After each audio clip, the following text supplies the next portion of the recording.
So thank you for joining us, Susan Perry. For those of you who don't know her, Susan and I have been colleagues and friends for a really long time. Susan, I looked this up. We met in 2008. At least that's the first Oh my date I goodness. have on record. Yes. Wow. And we did a program called High Definition Results. There we go. Yeah, we did 360 programs, coaching. We did a Oh, standout strengths assessment, like a series of them. And we did yep. the Comcast Spotlight North Central Division mentoring program, Okay. high Yes, I potential remember people. that well. Remember Yeah, that? Yeah. And team do. development and change management. So, and we were both Betsy Magnus graduates, and we've just been close friends for so long. So thank you for joining us Oh, today. Shannon, thank you for having me. It's just a pleasure to be here with you and everybody else that's on to serve and help them through their changes. Yes. Yeah. And because, change management is one of those things, like, we hear the phrase a lot. It's almost like strategic thinking, where people talk about that a lot, but like, what is it? How do you do it? So today, what you're going to walk us through is really essential all the time, and especially now during all of this change, because Hmm. there's no one in the world who's not experiencing change right now. So That's if you could just flip us to the next slide, I want to tell a little bit about you. So Susan is a native Massachusetts resident. She went to both undergraduate and graduate school in Boston. Her experiences include human resources and culture and change leadership in companies ranging from startups to really huge corporations, mature organizations. In the past 5 years, Susan has been a vice president of Change Acceleration, where she built Comcast Spotlight's change capability. No small task. And she's going to share the tools that she used, some of the tools that she used during that. So now she's a consultant, a trainer, a coach. She's somebody that I would recommend highly to hire and work with as an individual or as an organization, as a leadership team. And she helps teams work through change and communication and ways of making things that are really difficult much more manageable and pleasurable even. So thanks again for joining us, Susan. Thank you, Shannon. So So go go ahead. ahead. I was just going to say, like, this is perfect. What is change management? How would you describe it? What is the definition that we could use? Yeah. So I love the fact that we want to ground ourselves in a common definition, because there are so many definitions out there. But in essence, managing change is really how we drive the acceptance, the adoption, and the usage of our changes, whatever those are, so that we're improving both our organizations as well as our own lives, whether they are work changes or personal changes. So, you could be launching a new technology, you could be implementing a new work process, or designing new ways to serve your customers, or even in our COVID-19 situation, right? We really want to do what we can to help support the people that we need to see the changes implemented and help them get to the place that we need them to be. Mm-hmm. So oftentimes, what makes or breaks the end result of a change is how well we are navigating our folks through the change journeys that they are experiencing. And, in addition to helping, see the end in mind between the time that they start those changes, really equipping them and preparing them and supporting them is all part of what change management is. And, we know it's natural for people to resist the changes, right? It's a Mm-hmm. natural reaction that people have. And so, we want to make sure that we're getting in front of those in a planful way so that we can manage it, so it Right. doesn't stop us in our tracks. Yes. Yes. Okay, so it's how we drive the acceptance, adoption, and usage of change to improve our organizations and our lives. Really helpful definition. Thank you. You're welcome. Yeah, this is a great one too. Why does it matter? Like, why can't we just wing it? Well, why should we be interested in managing change and managing change well? We spend so much time and energy around creating plans and launching initiatives that really are intended to help move our teams forward, help take our organizations to the next level.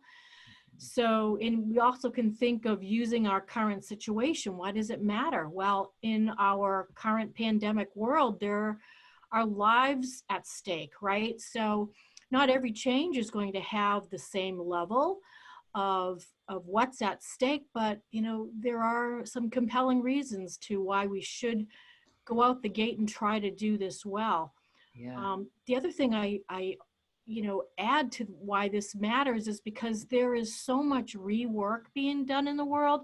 I often hear people, I don't know if you hear this, but people are relaunching their 2020 sales goals with focus, or they are rebooting their efforts to get their people to use, the tools that they need, like a CRM. Sure. Or we're retraining people. And so all of this time and energy and effort to relaunch, reboot, retrain costs us, and doesn't only cost us time and money and,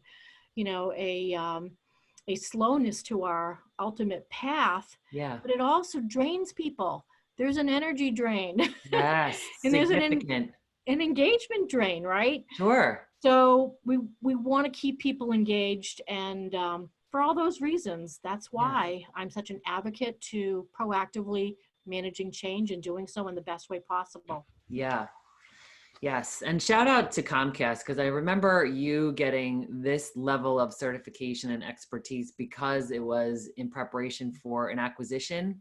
You're right. Yes. People like you said, I'm going to just lean into this and learn the methodology that could help us to avoid this swirl and crazy, because it's still going to be difficult and challenging. And so I think you're paralleling this to the current circumstances that we're in, and what we've done well and what we could continue to improve. It's really helpful. Thank you. Yeah, you're welcome. I mean, I don't think anybody goes into a change without best intentions and conviction, right? Sure. So we're all experts in our own functional fields of expertise, but we don't necessarily think that what we know is going to not help us from a change standpoint. So we really need to be thinking and planning for change. It may not be our expertise, but you can bring that to bear in any of the changes that you're experiencing. Yes. And the ultimate goal is to get the results and the benefits of the changes. Right? That's what we want to see. Yes. And from hearing you speak about this in the past, it reminds me of a time I met a pilot one time over breakfast at a hotel. And I was just asking him how difficult it is to fly a plane, because I find that fascinating. And he said, just so you know, you never go from A to B directly. He said, you eventually get to B, but you zig and you zag and you zig and you zag. And it's all about the air currents and the air traffic and what have you.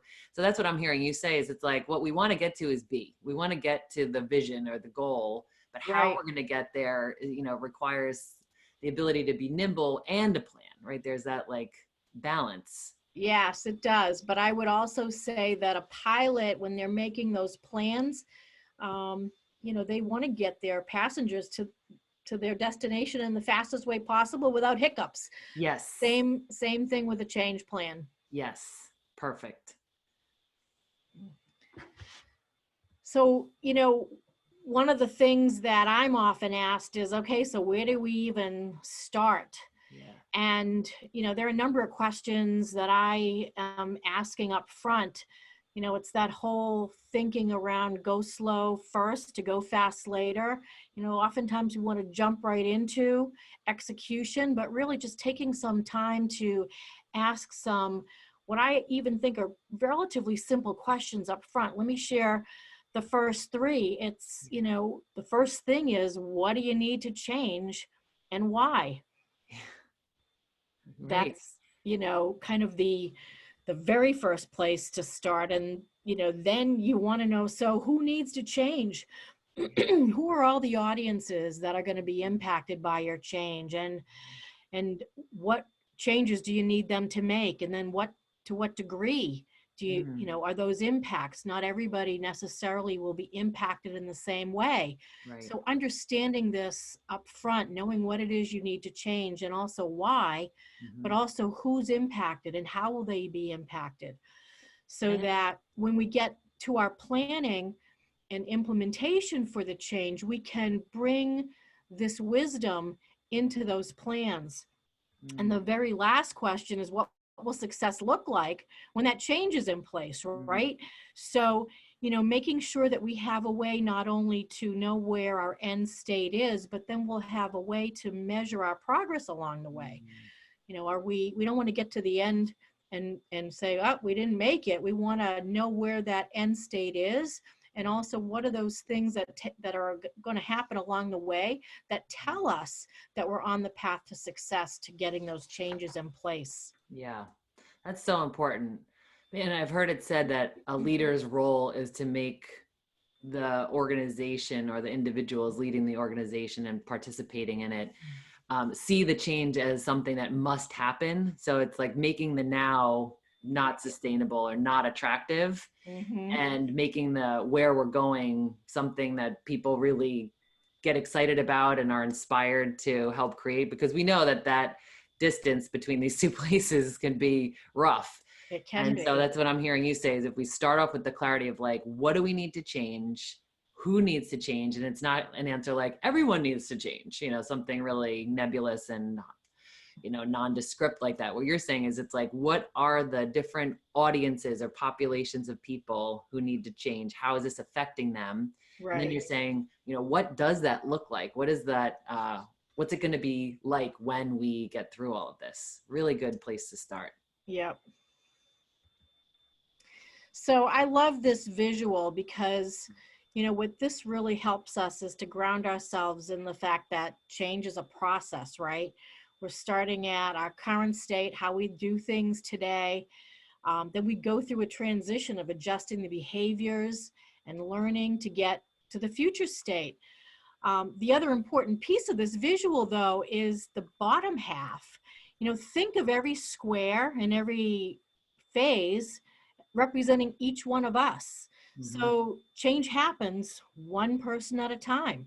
Yes. And it's that collection of all of us that will get us to the place that we need to be.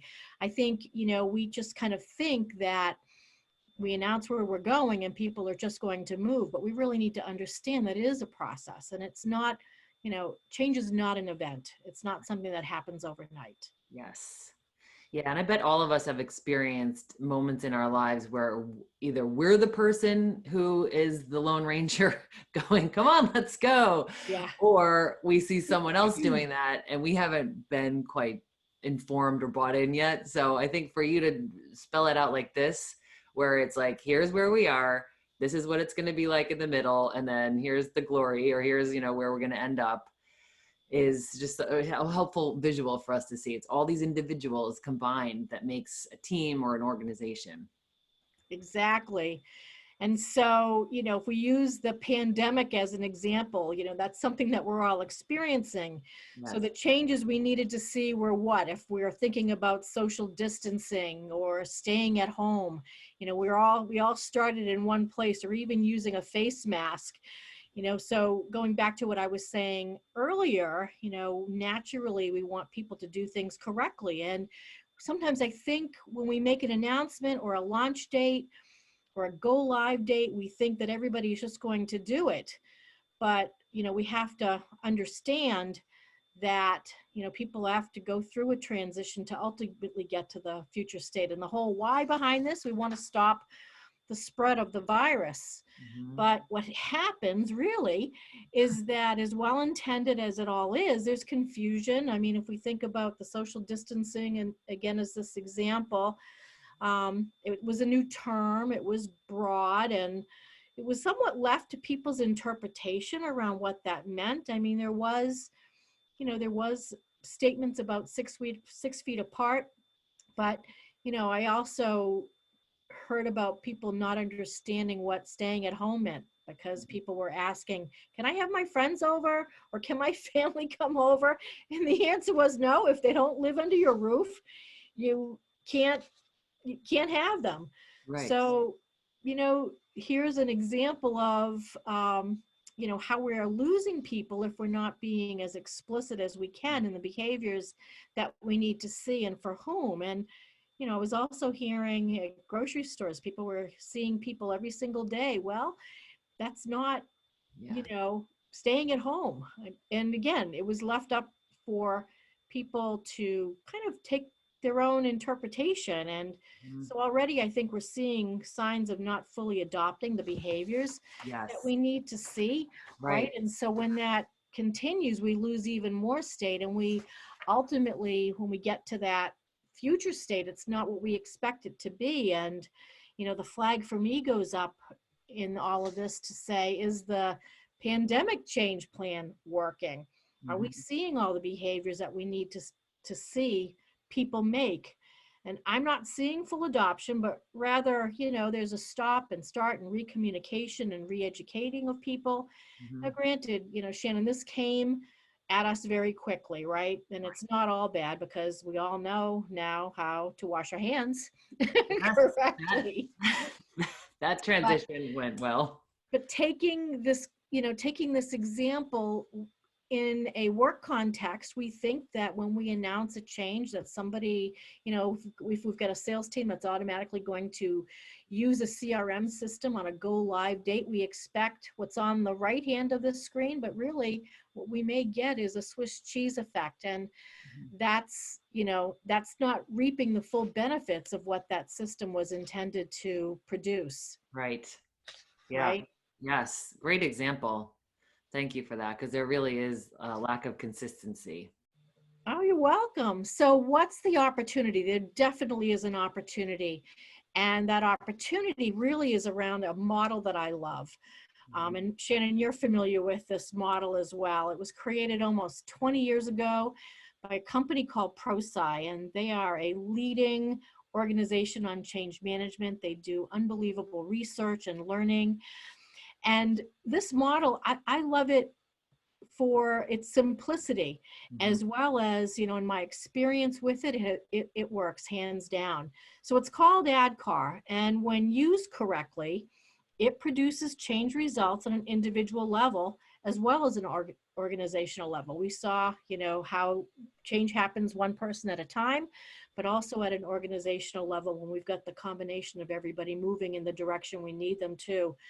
And because these are building blocks for successful change, we have to start with awareness, which is at the top of this slide. And each block builds on another. So you can't start, the third block down. You have to start in the direction that this goes. Mhm. So let's walk through these a little bit. So the first one is awareness, and change begins with understanding why. You know, we're hardwired as humans to begin asking why at a very early age. I mean, I remember back when my kids were little, uh, many of us probably have had the same experience. Why are we doing this? Why do I have to go there? Mhm. Why do I have to eat this? Why do I have to wear a So coat? that question starts very young, and what we want to be doing is answering what's the nature of the change and why is it needed, and also what's the risk of not changing. So we build awareness by answering these questions, and the answers to those questions are what we are communicating to the audiences that we are seeking to help change. Mhm. And the Yeah. second one, yeah, go ahead. I was just going to say that is a really important thing for all of us to check in with ourselves about, with Mhm. our own change process, with our teams, the teams that we're leading. And, Simon Sinek's Start With Why TED Talk went Mhm. viral. Millions and millions of people have watched it because it's this very thing where he's Yeah, suggesting, like, clarify the purpose, the intention. And I love what you added here is what's the risk of not changing? That right. fear of, like, if we stay where we are and we don't, find the courage or the strength of the intelligence, the innovation to get to this new place, this is a risky place, right? Yes. People don't love change. I think that's another thing for us to acknowledge is like that range of, there's people that just dive right in and they're, you know, love to fly by the seat of their pants. And then there's other people who like really don't want to change. They like certainty and things to be Yes. secure. So if Yeah. we can meet people where they are on this bit and do our best to try to explain why and make them aware. This is just a really important part. So thanks for like highlighting this for us. Yes, you're welcome. So the next is desire. And this really involves, you know, getting to the motivation for people to change. You want to be asking and seeking what's in it for them.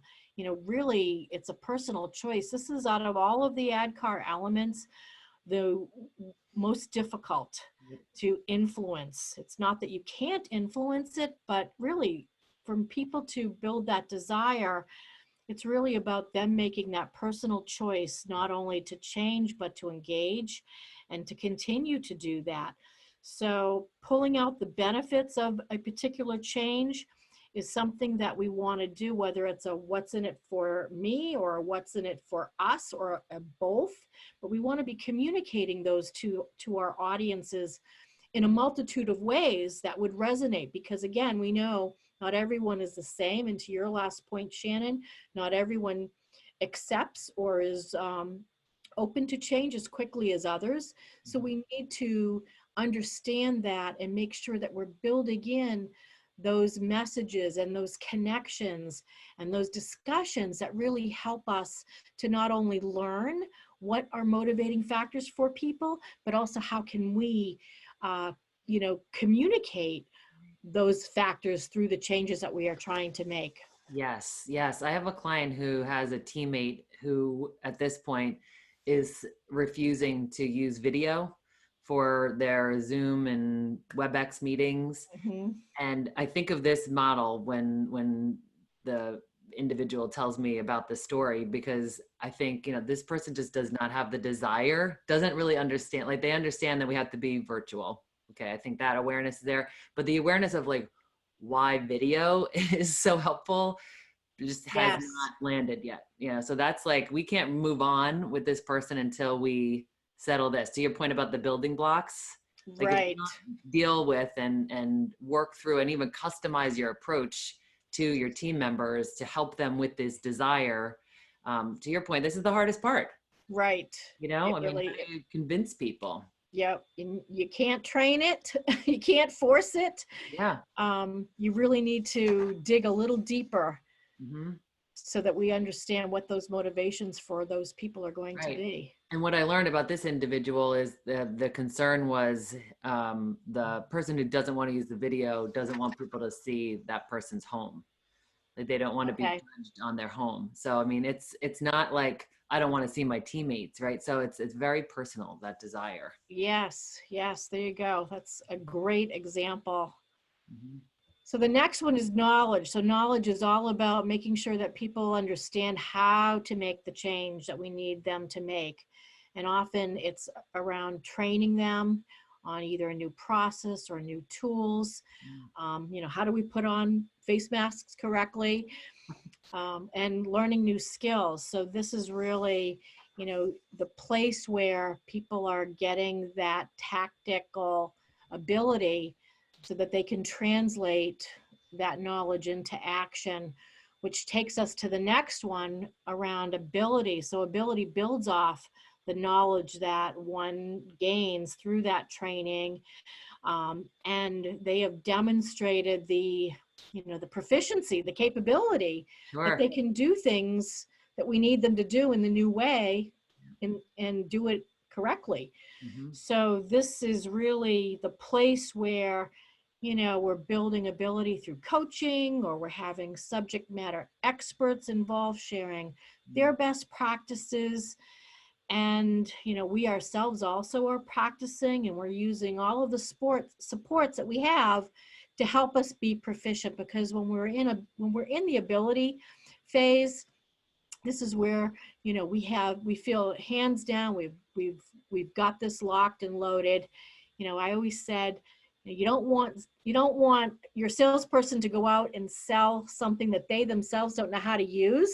So you want to make sure that they can use whatever it is first and Yes. demonstrate that ability. Right. This isn't the place and time for you to be doing that. So, you Exactly. can kind of see where, you've got to back things up before you Yeah. want to take things live.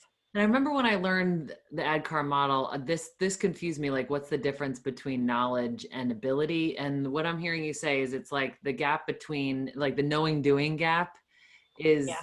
is connected here, because knowing it is the knowledge. Like, I know Right. how to turn on Zoom. Doing it effectively is Yes. the ability. So you're saying, like, when those two things connect, that Yes. because how often in life do we know something intellectually, we get it, we understand it, we know the 5 steps or whatever, but are Right. we doing it? Because you're saying right here, you said behavior and performance. Yeah, it's really the proficiency. We can demonstrate that we know how to do it, and it becomes the new, the new normal. It becomes Right. business as usual for how you are operating. Mm-hmm. Again, you could use the Zoom example. It's kind of clunky. You're learning how to use Yeah. Zoom, but when you get the ability, you turn it on and you know where the buttons are and things just happen. So kind of what we did this morning. And it was a learning from last week's. The gap was wide last week. So every week we get better. We do get better, and that's just a great example of how you build ability, right? You Mm-hmm. just have to Yes. keep at it. Some Mhm. things will be more difficult than others. Yeah. And then the last is really for change to stick and to stay in place, it needs to be reinforced, right? So this is really, the place where a lot of changes, I think, kind of revert back. I've in my work experience have seen with changes, people revert back to the old ways of doing things, perhaps, and it's because change is hard too, right? It was easier to do what we knew how to do. It's Sure. harder to learn a new thing. So Mhm. unless we have those reinforcements in place, unless we are checking in with folks to make sure they're doing it correctly, Mhm. and unless we have, incentives, I mean, it could be as simple as thank you. That's awesome. You're doing it right. We're moving ourselves even closer to where we need to be. We also see, that's why hotels have point systems. I mean, or airlines, they want you to keep flying or keep staying at their place. Those are all reinforcement systems to sustain the change they want you to make in Sure. your habits around where you stay or who you fly with. Mm-hmm. So in your experience, how long generally, I know this is a vague question, but generally, could a leader expect that people got it, they're rolling with it, I'm reinforcing it? Is this just an ongoing thing? Is it like brushing your teeth where you have to do it every day? Or when you implemented a change, like when you showed that visual of people into that future state, Yeah. um, give me a rough It's timeline. a great question. From start to finish, what I would say in my experience, on average, with a reasonable size change, we probably see from A to R, the full range of ADKAR, 3 months 3 months. Okay. until you've hit the place where you need to be. Mm-hmm. And the reinforcements, it really also depends. You can get those relatively quickly, and if you're planning appropriately for each phase, you could even improve your outcomes Mm-hmm. even further. Right. And the other thing I love, and we'll see this in the next slide, the next few slides, are the way in which you can diagnose where your changes might be stuck and Yes. what exactly should you be focusing on because they're stuck. Yes. So, the reinforcements, it depends. I will say that this is, out of all of them, this is the one that people struggle with the most. And I think that, we are so accustomed to getting to where we need to be. And once we are at our place, we want to move on. Mm-hmm. And we're on to the next thing. We're busy. And so we lose sight of, making sure that the change that we implemented is in fact sticking. So Right. it's an important element. Yes, and it's respect for the way humans operate. We're creatures of habit. We all know that. We've been talking. Aristotle is the one, I think, who had the original quote about that. Yep. Excellence is a habit, not a skill, right? It's because we are what we repeatedly do. So if we know that we're creatures of habit, then intellectually we know that we can't just, even if we were really planful with the first 4 steps, if we didn't have a mindful approach for how we were going to reinforce it, we really Yes. can't expect people to change. And you and I have read more culture surveys than the average person, you more than me. And what you read on there is, this is a flavor of the month, that, we change directions all the time. And I always wonder, like, do we change direction all the time, or just had we not followed this step, which is the reinforcement of the thing that we implemented, so that the teams know, okay, this is still alive and well. This is Right. still an expectation. Yes. An operator, a process that we're going to use that wasn't a flavor of the month, that actually is still current events. So Yes. I think it could help in a lot of levels. Yep. So true. So the change outcomes that you want to see at each point are these. So when you have awareness, you hear people saying, okay, I understand why we're making this change and we're doing X. On desire, you see people and you hear them, they've decided to make the changes. Mm-hmm. For knowledge, people are demonstrating that ability. They know how to make the change. Yeah. And for ability, you're consistently seeing that behavior, right? You are seeing the changes in real time. And in reinforcement, you see people continuing to do those changes, making those changes, the behaviors that we've been working so hard to get them to. And it becomes a business as usual. I mean, once you've gotten to your business as usual, that's the ultimate. You move on. And if we were kind of to think about the social distancing as an example, so we can use this model to diagnose where the change isn't working. Yes. I mean, so Shannon, what would you say? Do you think we have good awareness around social distancing? It's like patchy. I think there are some people that are very clear. Like, we had a team meeting yesterday and we were all, I would say 10 feet apart. We were probably further than we needed to be. Yeah. And we all really respected that. They walked out separately. They walked in separately. That was great. But there are other groups of people that we've tried to do this with, and I'm not seeing that. So I'm wondering if maybe the awareness is where the problem is, or maybe it's just like, I'm not bought in. I don't believe in it. I think we've all been quarantined and we're safe. So I've seen a variety of behavior, myself included, because I think, to your point earlier, it's new. Like, right. I do catch myself thinking, like, how far is 6 feet from another person?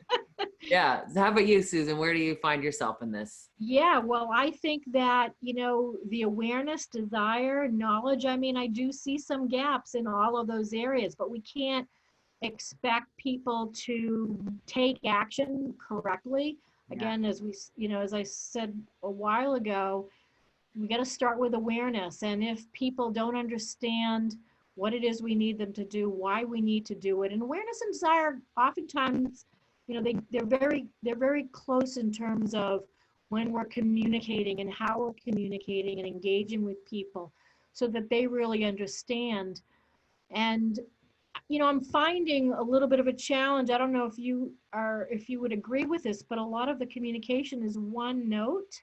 Mm-hmm. And so while there have been some adjustments, I mean, again, to what we've been talking about, everybody is different. And so a way of communicating, on the news, as an example, is not going to be the only way we should be communicating. Sure. There's, I always say 5 to 7 times, 5 to 7 different ways to help get your message across, because you're going to hit, chances are, in those 5 to 7 ways and that frequency, you're going to hit different folks. Mm-hmm. And that's what you want. You want to be able to hit as many folks and get them, energized and engaged in what it is that we're trying to do. Yes. Really helpful. Thank you. This is great. These questions, catching yourself in this is like a lot of information. I pulled that up from my training. It's like chock full, right? This is a lot. And you're just simplifying it, which is the best way to do it, because then we'll actually try it. And so, here are some other things to be thinking about, again, kind of diagnostically. So it's one thing to be planning, but if our planning efforts aren't, producing the results, and again, it's going to be different, a different frequency for folks. So not everybody's going to get to the same place at the same time, but you want to have a pulse on where people are. So if you see people asking the same questions over and over again, like, why are we doing this? Or you see people that are not, productive, or even checking out. And you might also see people that aren't sharing information or resources. I mean, again, that kind of gives a mentality of, I'm staying where I am, right? I'm going to hug that tree and Yeah. stay in my current state. Right. These are kind of indicators of, without awareness and desire, Hmm. what you're dealing with. Yeah. Without the knowledge and ability, you're going to see your lower utilization or incorrect usage of a behavior change. I heard, I've got a friend who's a nurse, and she said, oh, I just got back from the grocery store and I saw somebody with a face mask on that was down around their neck. It wasn't even covering their face. So, you know, being able to use what we need them to use correctly. Sure. Sure. Um, Yeah, and on that so, point, this is kind of sad, but something that a friend of mine experienced and caught herself in this lane you're in right now, which is, long story short, she had to put her cat to sleep, and she wore the face mask into the vet's office because she wanted to go in, and but she didn't anticipate being emotional. And so now she's crying and her nose is running, and oh, and she's like, so how do I manage, like, what should I have done? And I think yeah, like this zone is that because it's so unfamiliar, we have to trial and error and learn things as we're going and share our experiences. Like, what else could you do to have that intimate moment with your pet or your loved one or whomever, and still, follow the rules. yeah, yeah. It's again, it's all new, so people don't know. But the best that we can is to educate and to provide perhaps even a number of scenarios, one that may have covered something along those lines of what somebody could do. Mm-hmm.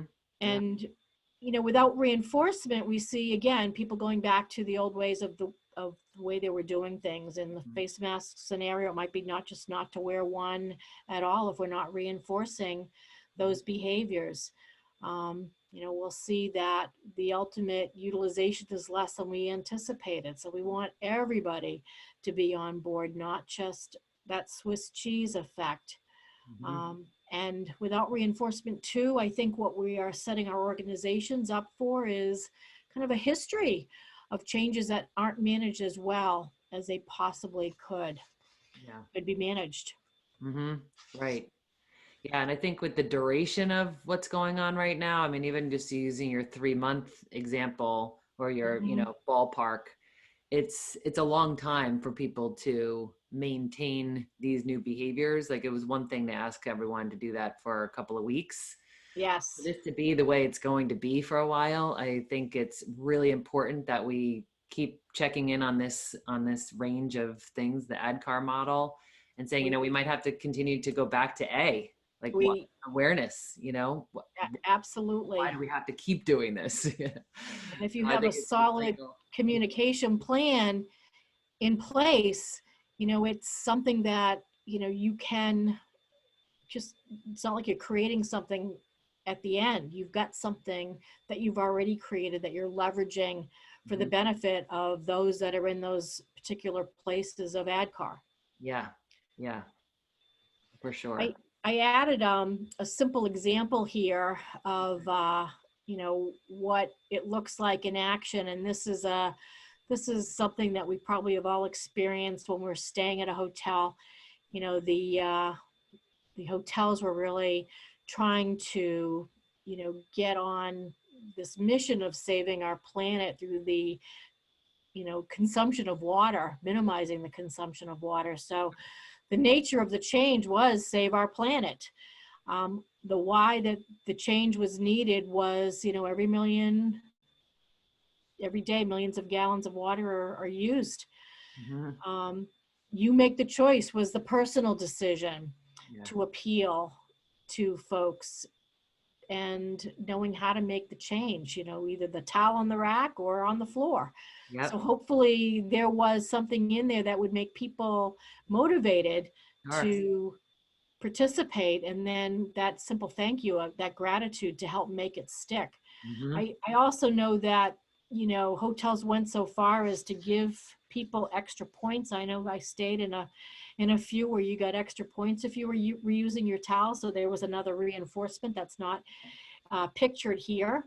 Yeah, but you got extra points to your to your hotel points if you recycled your towels. Yes, great example. Really practical example of what this looks like in action. So it doesn't have to be real complicated. It can be something very simple so people can understand and latch on to what it is you're trying to do. How can we help make them understand and help them progress to the place we need them to be? Yeah.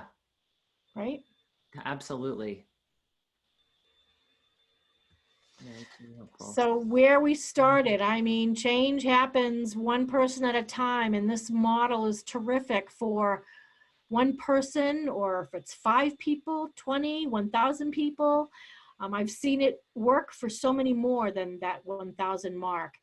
But having this mindset and having this tool as part of your change plan really is amazing. And it's one that, I've relied on for so many years, and one that I've seen a lot of success with. Yes, absolutely. That's really helpful because, when you think it's a daunting task to consider a change implementation for an entire organization or an entire country or an entire world for that matter right now. And if you think about it and, make it in manageable terms of like, let's start one person at a time. Yep.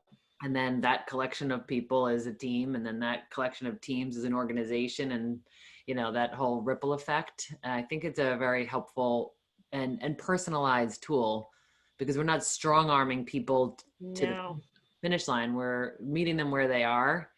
And I think that's a really helpful leadership capability anyway, is to customize your approach. We call it the platinum rule, is to do unto others as they want to be done unto. Exactly. So right. you're not just like, not you how want you to do this. Well, I don't want to do this.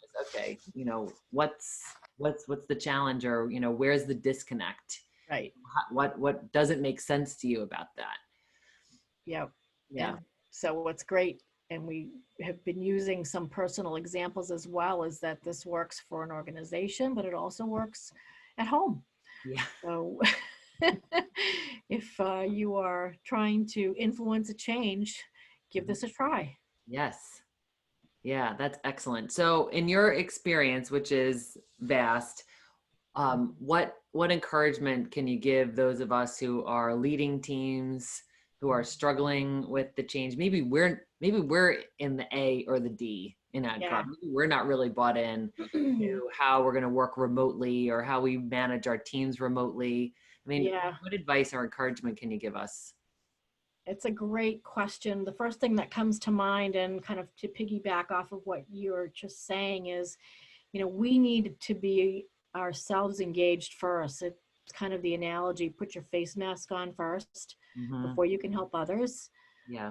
You really need to wrap your head around the change and what it means for you personally, and then how are you going to translate this to what it means for your team. That might be different from leader to leader. So it's really up to us to really think about, how do we internalize it and make it our own, whatever that change is. And then if we have the ability to plan the change, we can leverage ADKAR to be thinking about, how are we going to take people through the ADKAR model. So, the first week and the second week, how are we going to build awareness and desire with this particular change? What did it take for me? What is it going to take for others? Have you ever heard there's a model called the hierarchical effect, which is, the distance of how long it takes. And it's, the stages of grief are similar too, because the place that you find yourself in is one place, and then, the next person learns about it, but you're so far ahead just because of your engagement with something. That it takes them time. If it took you two weeks to wrap your head around it, you can think that it's probably going to take 2 weeks for somebody else to wrap their head around it. Right. And when you think about the length, when people say, well, it's going to take 3 months to make a change from start to finish, well, this is part of the reason why. Sure. That it will take different people, different lengths of time. But if you have the ability to plan a change, use ADKAR, and think about, from start to finish, even if you have a anticipated go live date, what do you need to do in that time frame to get people through ADKAR? And if you don't have the luxury of planning, but you are trying to rectify a change that is not where it needs to be, you can use ADKAR to diagnose. So rather than just thinking about what are all the things that I could try, and just kind of throw things out and hope something sticks to move you further along. Yeah. Take the time and assess where people are, and that tells you what should you focus on. So if people are stumbling, if people get it, they're engaged, they want to do it, but they don't know how, well, then that it's the training that you need to focus on. But if they know how, if they're trained and they can do it, but they're not, you've got a desire, and likely you have a desire challenge. Yeah, back to those questions, prompts that you gave us. That was really helpful. Yeah. And I remember going through the Prosci training and it being a 3-legged stool, where it's change management, which is what you've so eloquently walked us through today. And then there's project management and leadership. Right. So this is like one piece of a 3-legged stool that we have to be thoughtful about, because what you're not saying is that this is project management. No, I mean, project management is so important with a change, but it's the integration of both, because what project management is focused on is, the release, they're preparing the release of whatever it is that's in the works. So they're managing the schedule and the people that are producing whatever it is. But they're not managing the people side. So the change elements are all related to how do we get people to understand and adopt the behaviors we need for that change to be successful. Right. That's the human piece. Right. And when organizations say that the people are their greatest asset, they are right. And this is a way to really treat people like the greatest asset, and like the individuals worth investing in to help them navigate change.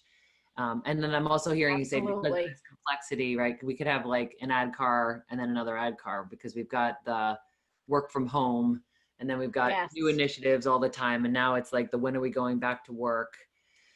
Right. So return to work will be next. Yeah. And you hear every organization talking about that, and they're working on option A, B, C, D, and that's helpful. And I think to then to go back and use this to say, okay, once we've decided what our plan of attack is, at least for the next 3 months or something, how do we go back to the beginning with the awareness?